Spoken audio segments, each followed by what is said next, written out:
Hi, my name is Ashley, and I am a former evangelical Pentecostal pastor, as well as a former Master's Commission director. I left the ministry 8.5 years ago, and I have been an atheist ever since.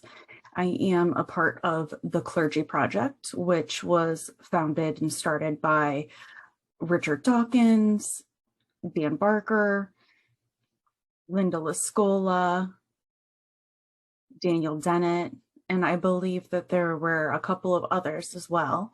And so after I've been in the Clergy Project for a while, I have gotten to know some of the other members a little bit, but I think that it would be really great to get to know them in depth and why they left the ministry specifically, how they got into ministry, and why they left.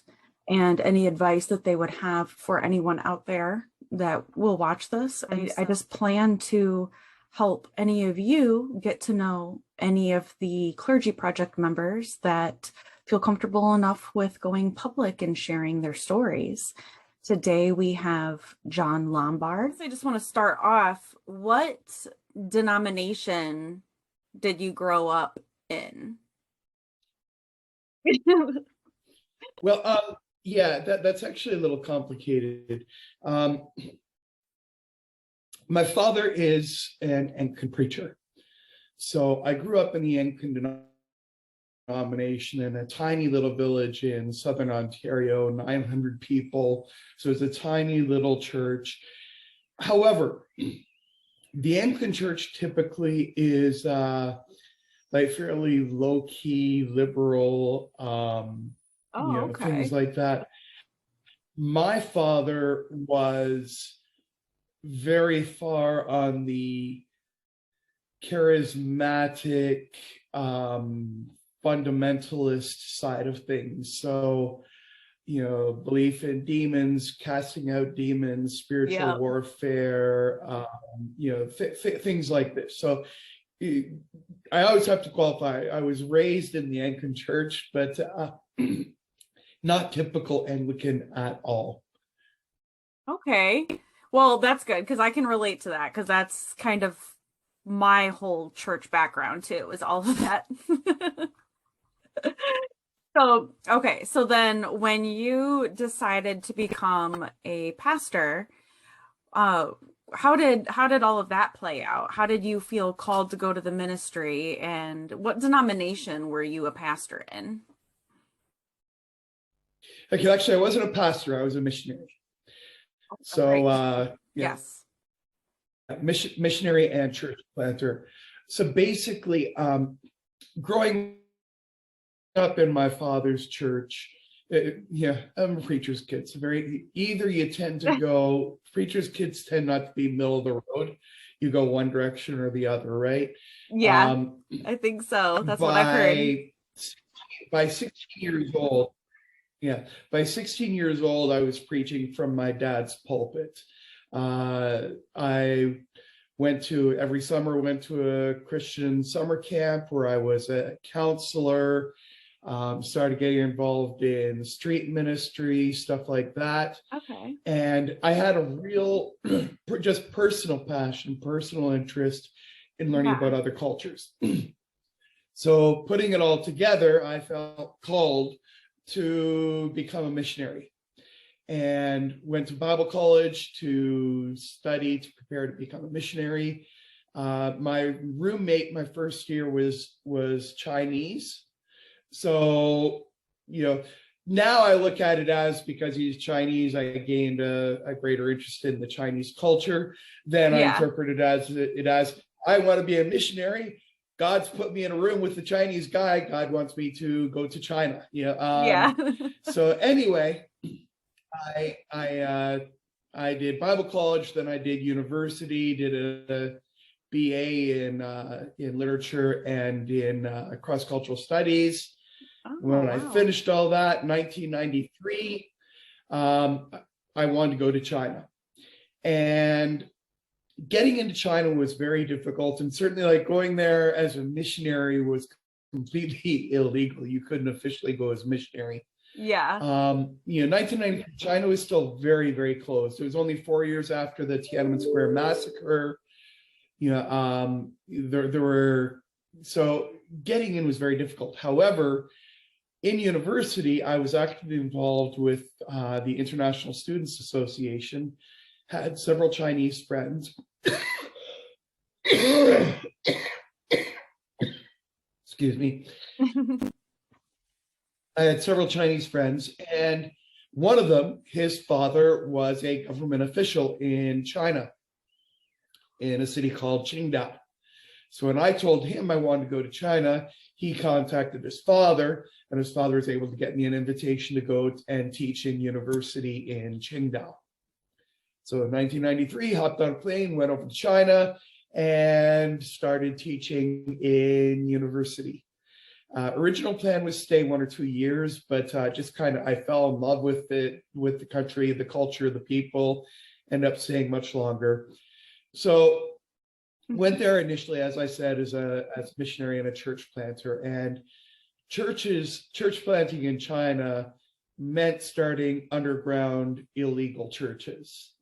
So, I either worked with established underground churches to help develop their leadership, give theological training, or helping start new ones.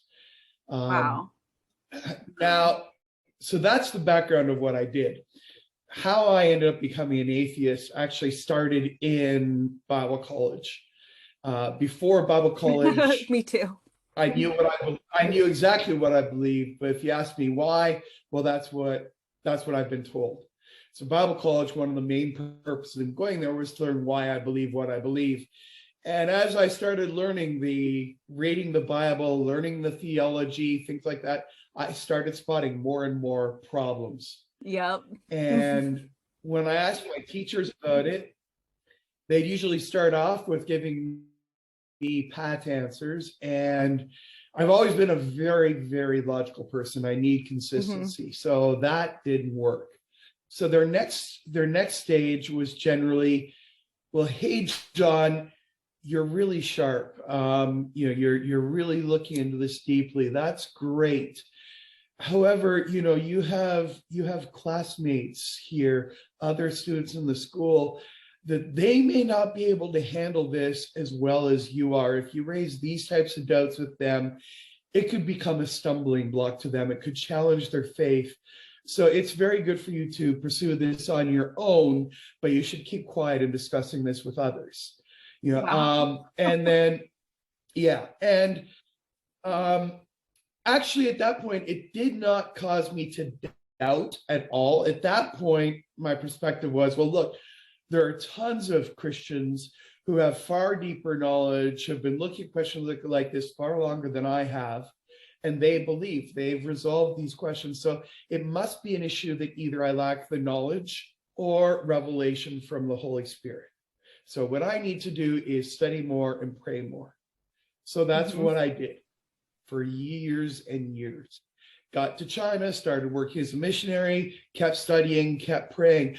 Problem was, rather than getting revelation and better understanding, these questions just kept getting bigger and bigger. I started spotting more and more problems. And my third year in China, literally, like it was literally a one-day thing. One day, I was a devout evangelical Christian missionary. Next day, I woke up and I realized I can't say I believe this stuff anymore. And that was it. That was the end. Wow. I was no longer a Christian. And within a few days, I decided all religion had the same problems. It was all bunk. And that was it. Yeah. Wow. Did it make it easy being in China? A straw on the camel's back. Sorry? I said, did it make it easy coming to that conclusion while you were living in China, given the fact that Christianity wasn't big there? Well, yes and no. I think I would have inevitably come to the same conclusion regardless of where I was. If I had been in Canada, having to deal with family, friends, all those things directly would have made it more difficult. I probably would have been discussing with some of them, which could have prolonged the process, but it would have happened eventually. So it probably did happen earlier in China because of that. However, there was an aspect of it being in China which also made it extremely difficult there. And that was the fact, again, as a missionary, as an evangelist and a church planter, it wasn't just an issue of asking Chinese people to accept Jesus Christ as their personal Lord and Savior. It was an issue of, by doing so, they were putting their jobs in, they could lose, if the government found out, they could lose their jobs. They could face imprisonment, they could face torture, they could face punishment of family members. Like, this was it wasn't like North America decided to become a Christian. There were very, very serious ramifications to this. And I had been telling them, even if these things happen, it's worth it, because your mortal personal struggles on earth are nothing compared to an eternity in hell. And by becoming an atheist, it meant I had to go back to those people and say, hey guys, you know what, I sort of told you it was worthwhile doing this, because even if you get in trouble, you'll still go to heaven. Bad news, there is no heaven, there is no hell. You've risked everything for nothing at all. And that was extremely, that was extremely You actually went difficult. to the people and said, you actually went back to people and told them you were wrong? Not in those words, not in the words I just said, but yeah, I had to tell them I no longer believe I'm an atheist, and everything I've been telling you is wrong. Yeah. Wow, good for you. That's really cool. When you look back on some of that, and you look back on all of the time that you were looking into all of these questions that you had about the Bible, do you now look at it and see, wow, okay, so that definitely wasn't a me problem. If the Bible was inerrant, then I shouldn't have been having to search for so long? Oh, there's so much in retrospect that seems blatantly obvious, but again, being born and raised in that, and particularly, like, my father, it was the dead opposite of me. I've always been someone very, very logical, very systematic, things like that. My father could hold entirely contradictory views at the same time and see no problem with it whatsoever. Oh, wow. So that was kind of the environment I was just told. Like, essentially, it's the difference between logic that starts with the conclusion. This is true. This is true because we know it's true. It's true because God has revealed it to us. It's true because we've known this for 2,000 years, blah, blah, blah, all those things. Starting with the conclusion and then finding a way to fit the facts, make the conclusion. That's what I was born and raised in. So when you think of things from that perspective, I know the Bible is true. I know the Bible is inerrant. This is a fundamental fact. Therefore, any problems, any contradictions, things like that, it's not showing that the Bible is inerrant. It's showing that I am errant. I lack understanding. I lack revelation. And it was kind of getting over that hump, I think, that really made the difference for me. Yeah. How long did it take you to get over that hump, you think? Well, until that day when I suddenly realized this is nonsense. Yeah. Yeah. Wow. I think it was really just a matter of, kind of an internal scale in my head. And there's just finally that one day, just for some reason, it finally just tipped the scale that little bit, where I finally just decided, no, this, and like, seriously, it's really difficult to explain this, but like literally the day before, it wasn't an issue of, I was questioning my faith. Should I remain a Christian? I wasn't. I was a devout Christian. I spotted problems, but I still believed it all. To the next day, I literally rejected it all. And like, it was basically like, a dam here, something opened and that dam came gushing out, but yeah, it was a very, very rapid transformation. That's cool. Yeah. I know I have some memories looking back for me. I remember my big moment was when I started finding out that, well, hell, the original words of hell, and then that there wasn't really a literal hell to fear. And then the big thing was that there was no evidence for Jesus. That wasn't something that I questioned or anything before. And then when I started watching things on YouTube, watching debates, and then checking into the things that the atheists were saying, I was like, oh shit. I have been worshiping Jesus and we don't even know if he was real. Yeah, and I think that's one thing for me, compared with a lot of the people I've talked with in TCP.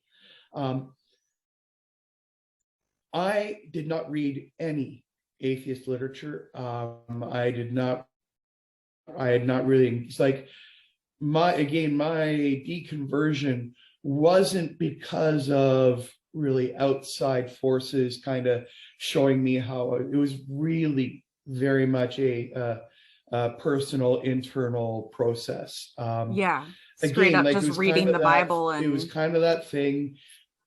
That's right. Yeah, it was really that thing of, as long as I believed, started with the basic assumption the Bible is true, the Bible is inerrant. All that other stuff, anything atheists could say, any arguments anybody could make, made no difference whatsoever, because I know this is true. Yeah. Yeah. So yeah, after, and again, it was after that moment, after I rejected it all, then I started reading others. First of all, I discovered all these things were revelations to me. I did discover, other people have already spotted this a long time ago. I've been talking about this for a long time. But there really wasn't a lot that those people had to say that I hadn't figured out on my own. So when did you become an atheist? What year was that? That would have been around 97. Oh, 97. Okay. Wow. So it's been quite a while then. Yeah. I'm only a little over 8 years out. Myself. So what year did you join TCP? Well, the Clergy Project, I should say that. I don't remember the exact year. It would have been their second year. Okay. Yeah. 2012, I think, something like that. I think they started in 2011. Around that, yeah, that's cool. So what have you really liked about joining the Clergy Project? You've been in it a lot longer than I have. Well, for me, two aspects. TCP for me wasn't helping me get over it all. I was well over, very happily established as a secular humanist by that point. The two things for me, first of all, like after I became an atheist, I didn't leave China. I ended up staying in China for 25 years. Oh wow, that's cool. Back to Canada just came back to Canada in 2018. So in staying in China, I ended up moving into business, starting several companies, doing a lot of different stuff. But I think with TCP, the first thing was, up until the time I joined TCP, I viewed myself as, I knew that I was right, but I still viewed myself as some sort of an outlier, a straight, I had not heard of religious leaders, missionaries, devout men of God, things like this, becoming atheists, rejecting it all. For me, it was, I thought essentially I was alone. There just weren't that many people like me out there. So first of all was the revelation at TCP of just how many other people there were just like me. And it was amazing, going from feeling like I'm all by myself to I'm part of this group, that everybody in this group has gone through a process similar to mine. We all like, I can talk about this stuff and they actually understand what I'm talking about. You know? And then the other part was, I actually, like I said, I've built a very, very happy, very secure life now as a secular humanist.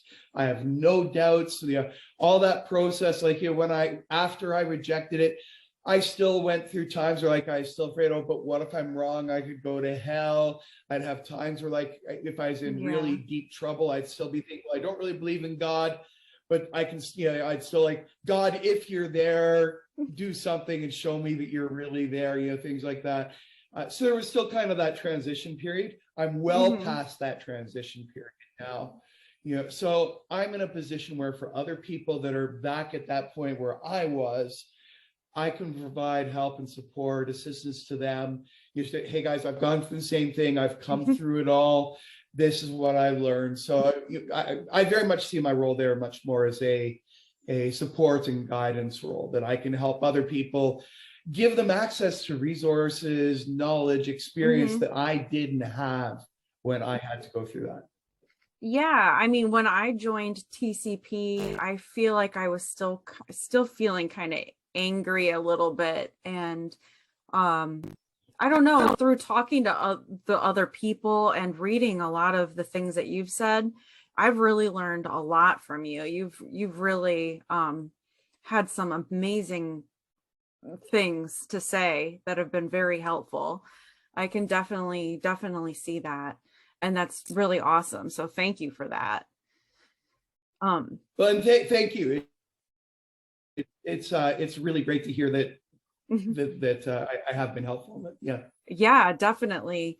You're very intelligent, and you're super fun to listen to. And I mean, even just read what you're saying, you're so intelligent, and I have learned so much from you. I think that it's so cool. I can definitely see, looking at you and talking to you, that you're a people person, and I could see why you would have felt called or wanted to go into being a missionary. That's super cool that you stayed there for so long. Is it strange coming back? Do you miss China?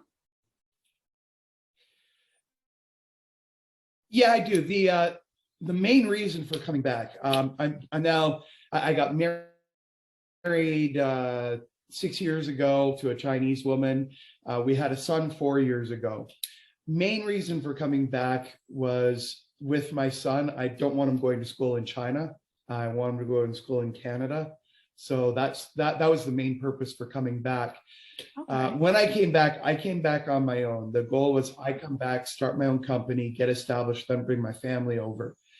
Unfortunately, I came over in 2018, got my company started up, and then COVID hit. So that destroyed my company. I basically, for most of COVID, I had no employment, no job, no income.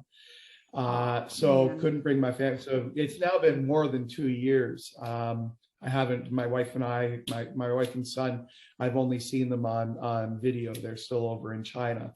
So that part has been very difficult to deal with. But getting things back on my feet now. We're looking at right now, should have my family over here around end of summer of this year, if everything works out. Oh gosh, I sure hope so. Certainly, my entire adult life, post-university life, has been in China. That's where my home is. That's pretty much all of my friends, everything like that. So coming back here on my own, I grew up in Ontario. I'm living in BC, so I don't really know anybody here.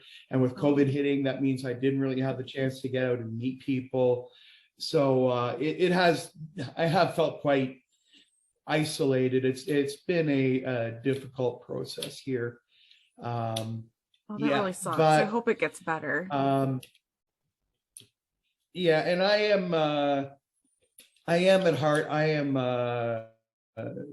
I'm fundamentally an optimist, no matter how bad things are. Mhm. I'm always confident I can get through it and get it better. So, yeah. Yeah, and how old is your son right now?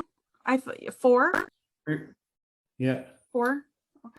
So, okay, so you still have a So little while until he for starts half of his kindergarten. yeah, that's right. So for half of his life, he's only seen daddy on video. Mm. Oh my gosh. Oh wow. Well, I'm really, really, really hoping that they get out to you before he starts kindergarten and it all goes as planned. Yeah. Man. Pray for me. Pray for you. Is that what you said? Pray for me. I'll send good vibes. Yeah. Oh man. Well, so I suppose in closing, what advice would you give to anybody out there that may still be in ministry or just involved in church still, that is maybe kind of in the in-between skeptic and they're seeing some of these flaws? What advice would you give to a viewer that's in that position?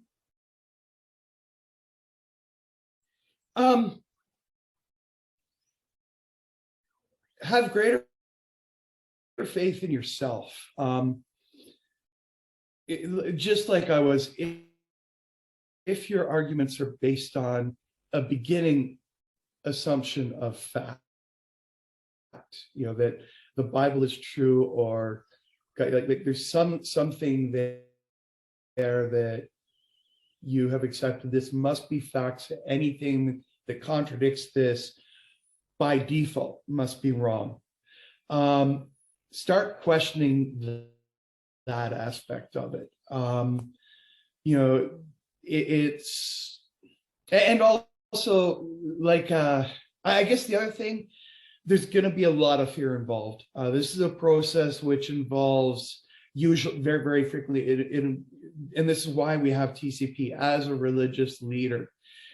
It's not just a matter of losing your faith. It's you're losing your job. Very often it may mean that your only education, your only training, your only experience is in the religious field. There's not really going to be that much available to you when you leave. You're starting over from scratch. It could, means that your congregation, the people that have been looking up to you, following you, respecting you, that have been your support, they're going to become your biggest opponents in many ways. They're going, you could face problems with families. You're going to lose friends. It is an incredibly difficult and traumatic process for a lot of people. And I'm not trying to scare people away from doing it, but you need to be aware of that and start building. Before you do that, start building a community, a network of non-religious friends. Join TCP if you can. If you're not at a point where you can join TCP, you haven't made that final decision yet that I don't believe this. There are still other secular groups out there, start building yourself a network now, a support network, friends, everything like this, who aren't religious, that when you do finally reach that point, they're there to help you and support you, that you're not there entirely on your own. For myself and for a lot of the other people in TCP that have gone through this, I think that's one of the biggest issues that they face, is that they feel like they are entirely on their own. So yeah, I think for people who haven't been religious leaders, it's hard for them to, for other people to lose their faith can also be difficult and traumatic, but there's a whole extra level for people in positions of religious leadership. So, like, reach out. If feel free to include my contact info, email or things like that. Anybody Okay. that sees this that may, feel free to contact me. I'm happy to talk. I'm not going to try to convince anybody not to believe, but I can certainly provide some guidance and assistance with that process. Yeah. Wow, you're awesome. Thank you. That's super cool. I definitely concur with all of that. It is very hard when your whole life consists of that, and not only losing your job, you lose all of your social connections, everything. And sometimes for people, their family is involved in that social connection as well. For me, it wasn't, but it's a big deal. It's hard, but it's worth it. It's very worth it. Yeah. Well, like I said, one of the biggest low points in my life, this day, one of the most traumatic things was that time I had to go back to people that I had convinced to literally risk their freedom and tell them, hey guys, I'm really sorry, but I was wrong. Oops, you've risked your freedom for nothing. Yeah. Yeah. By the way, how did some of them respond when you said that? That was my personal responsibility. As with many people in positions of religious leadership, main response was anger. I went from being a respected leader to being a traitor. No, I don't think, at least at that time, don't think there's anybody that kind of followed my example.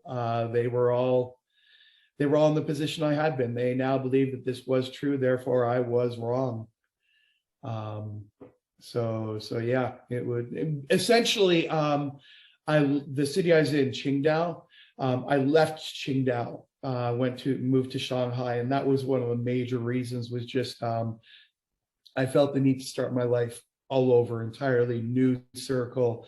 I couldn't be in a place where I was having to see and deal with them on a regular basis. Yeah, I know. And it was very much like that for me too, kind of just having to cut ties completely with that whole life. So did things get better for you when you went to Shanghai? Yeah. That's definitely. Good. Awesome. Basically, when I moved to Shanghai, starting all over. Shanghai, I'm saying that wrong? I was able. Oh yeah, sorry. The proper pronunciation is Shanghai. Oh, okay. Most people say Shanghai, either is fine. Yeah. But yeah, when I moved to Shanghai, then I was able to, there was a very established foreigner community there.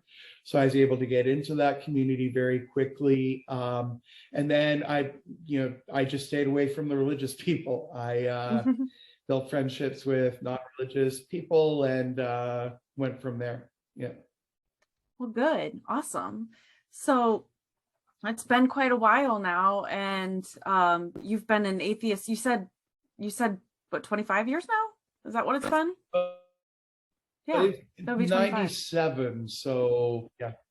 Wow. Yeah. Okay. Quarter of a century. Yeah. That's awesome. And how long were you a Christian for?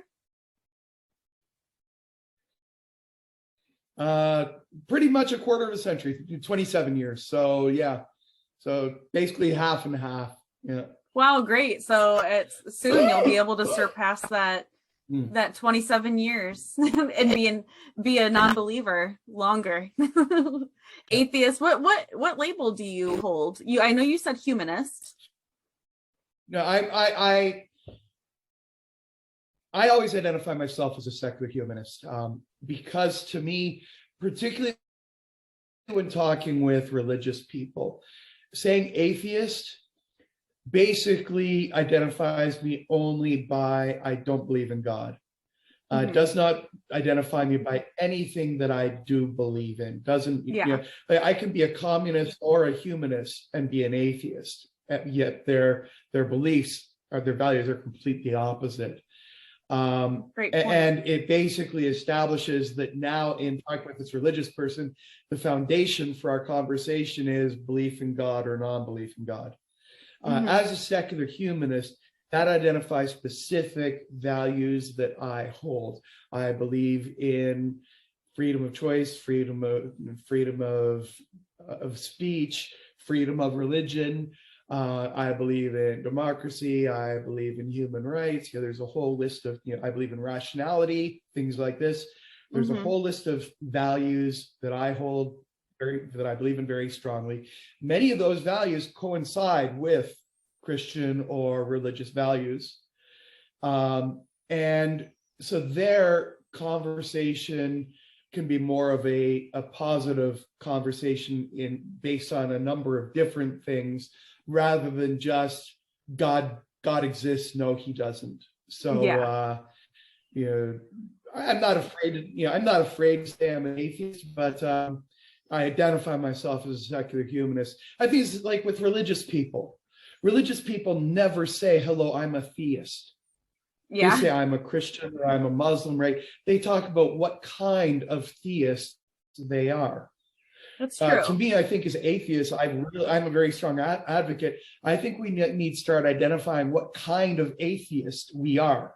Atheists hold a very wide-ranging, very divergent, and particularly having spent pretty much my entire atheist life in China, in a system that is an atheist system, but that holds beliefs, holds values that are antithetical to everything that I believe in. No freedom of speech, an authoritarian government, things like this. Those leaders are atheists. I don't want to be held as having anything, I no longer want to be identified as having something in common with them than a Christian wants to be identified as having something in common with a Muslim terrorist. We're completely different. So that makes a lot of sense. Yeah, because there's a lot of other, if somebody's going to use titles, there's a lot of other titles that you can add on to yourself other than just atheist. Yeah. And so, because that's one of the main questions when a Christian or a believer talks to somebody who doesn't believe is, where do your morals come from? So if you identify as a secular humanist, then you immediately are identifying as somebody who treasures humanity, respects humanity, and who has an established organized moral and ethical system. Yeah, that's awesome. Cool. Well, is there anything else that you would like to add? I think that at the moment I'm out of questions.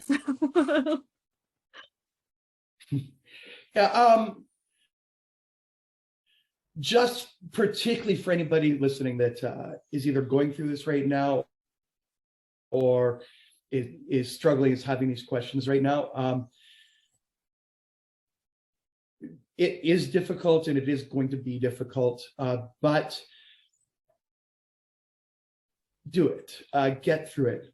Going through the process is very difficult, but when you come out on the other side, it's amazing. I almost feel like a Christian evangelist when I say this. You become a Christian and you feel joy, love, peace, things like that. But I have never felt a greater sense of personal peace, satisfaction, accomplishment, like all those things. My life is so much better, so much happier today as a secular humanist than it ever was as a religious person. So there is a light at the end of the tunnel. It's a very long, very dark tunnel, but there is a light at the other end, and just reach out to other people that can help you get through that. Definitely. Yeah.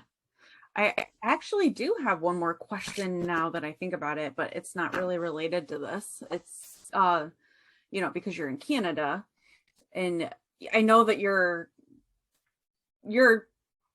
currently not located near where the protests are going No. on right now, but No. at the same time, what's going on, around where you're at, how are people feeling around where you're at with the protests and the whole convoy? Yeah, our freedom convoy, the majority of Canadians think it's ridiculous. Yeah. I just made a post on Facebook about it yesterday, and I had two people that reacted angrily against me but pretty much all the other reactions were saying the same thing. So in fact, I think I've got 5 people have shared my post on their timelines. So yeah, the Canada, we have not had the same problem that the US had, not to the same degree. We have people here who are anti-vaxxers, stuff like that, but not the same extremism, not the same militarism behind it that you have in the US. So yeah, because you guys actually have quite a few that are vax there in Canada. Yeah. Well, actually, one of my favorites, Quebec. Rather than simply making vaccinations mandatory, what they did, Canada, I have to explain, people aren't from Canada. In Canada, liquor can only be sold from licensed liquor stores. It cannot be sold anywhere else. So if you're going to buy alcohol, you have to go to a licensed liquor store. Same here. Quebec, the Quebec government passed a law that said you don't have to get vaccinated, but you have to have proof of vaccination to buy liquor. Wow. So if you want to buy alcohol, you have to be vaccinated. They passed that, and their vaccination rates jumped massively overnight. I think it was a brilliant strategy. That's hilarious. Or like cigarettes. Yeah, that's right. Just tell people, if you're going to buy cigarettes or alcohol, you have to show proof of vaccination. That's genius. Yeah. Well, cool. It was really good talking to you, John. I'm glad that I got to know you a little bit more. We've only had a few conversations up until now.